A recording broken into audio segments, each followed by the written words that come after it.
Greetings, denizens of YouTube. This is Neon Karai from Planet Nerd, and today I'm here to review Batman Volume 4, 0 Year Secret City. Now, for those of you who don't really follow DC Comics, this whole New 52 thing that they've had going on for a while now is admittedly kind of a mixed bag. You have some books that are extremely good, like Batman, Batgirl, pretty much all the Bat Family comics and stuff like Green Lantern, Wonder Woman, etc. Then you have some stuff that's not all that great, honestly, like Teen Titans and things like that. But honestly, Batman has been one of the most consistently good books to come out of the New 52, like, undoubtedly. And just like all the previous stuff for New 52 in terms of Batman, this particular book is written by Scott Snyder, and it has artwork by Greg Capullo, who you might know from the Spawn series by Todd McFarlane. And I have to say, this is an extremely good book. If you haven't checked out volumes 1 through 3, I would highly recommend those as well. Because, you know, you had the Court of Owls storyline going on in volumes 1 and 2. Then, of course, volume 3 was the also extremely good Death of the Family, where, you know, the Joker and all that craziness went down, which was a whole event going on in all the other Bat Family books. So I would highly recommend that you, if you haven't already gotten into the Batman books in the New 52, I would highly recommend checking them out. But in terms of this book, it's actually kind of a prequel story, which you might have guessed by the title 0 Year, and I'm honestly not entirely sure if it's meant to be in continuity with Year 1, which was, of course, the also extremely good graphic novel written by Frank Miller some years ago. But there's definitely some callbacks to that, and, you know, if I could see how they could maybe try to work the two into being a single continuity. But whereas Year 1 was kind of a sort of downplayed version of the Batman origin story, like there weren't any real supervillains or anything. It was really just about Batman and Gordon on their, you know, individual quests, so to speak, to bring justice to Gotham. This book is a little bit more energetic. In fact, in the foreword, or was it the afterword, whichever, by Scott Snyder, he basically says that he wants this to be like an anti-Year 1. So it's a lot more energetic, more in your face, so to speak. And it's kind of not what you would really expect out of something like a Batman origin.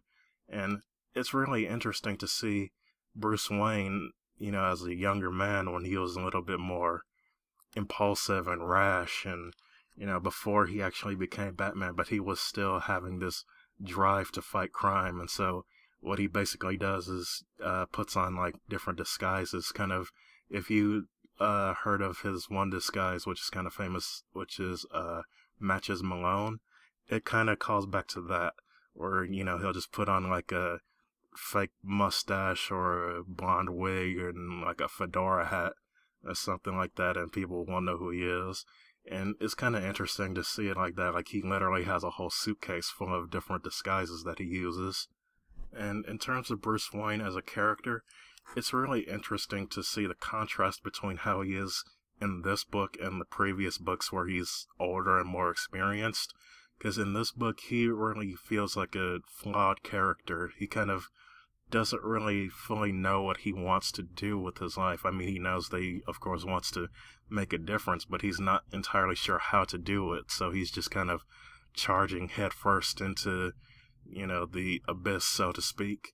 And, you know, he's a little bullheaded and whatnot. He gets into some arguments with Alfred and things like that. And he's a tad more unrefined and maybe a little bit more lewd than you might be used to. But I think that's a very interesting way to write the character, because, of course, this is like several years before the previous Batman stories. So, of course, it would stand to reason that he feels like a different character. But, of course, he still feels like Bruce Wayne, just a younger, more inexperienced, and rough around the edges version of Bruce Wayne. In terms of the villains, you have the Red Hood gang.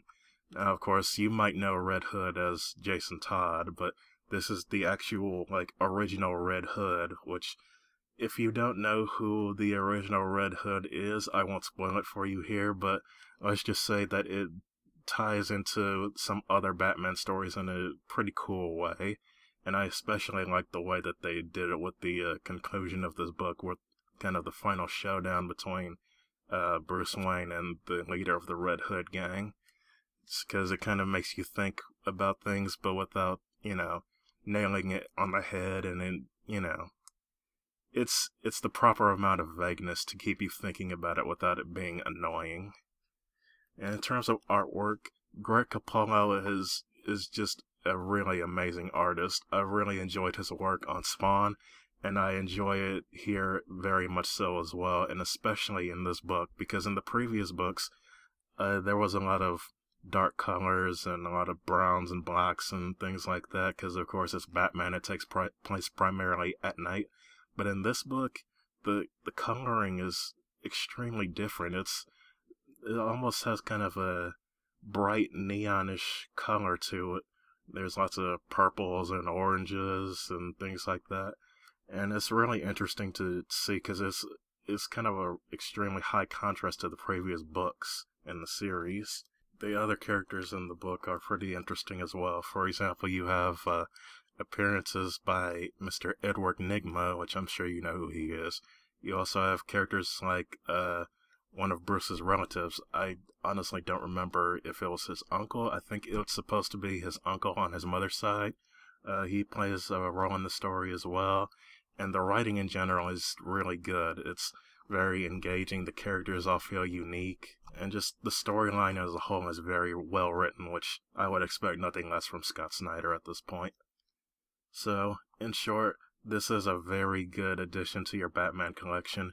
It's a really interesting and unique take on the Batman origin story, and I don't know if it will necessarily replace Year One, but I definitely think it's a good companion to Year One, because it fits well with it, but at the same time, it creates a very nice contrast to it, which I think is going to make it be fondly remembered over the years.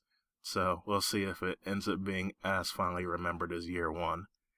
So, as always, thanks for tuning in. Remember to check out the League of YouTube Gamers for more quality YouTube content, and I will see you guys next time.